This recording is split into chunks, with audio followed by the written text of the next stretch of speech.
На оваа седница сакавме ние како совет, како основачи на ова јавно предпријатие, да побараме информација за вистинската ситуација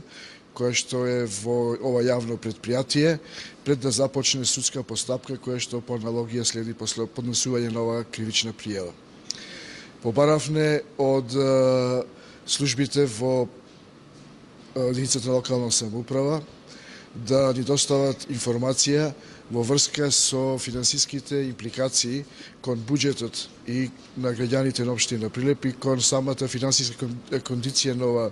предпријатие после евентуалната судска разврска, каде што би се докажало во една нормална судска постапка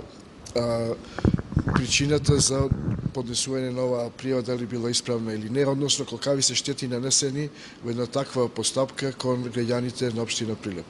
Исто така побаравме и ревизорски извештај од внатрешните ревизори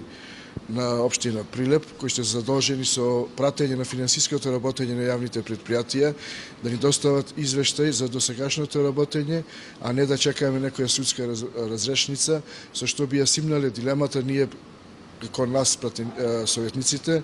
дека подолго време самиот совет бил ставан во заблуда при разгледување и усвојување на финансиски извештаи, квартални, годишни или завршни сметки.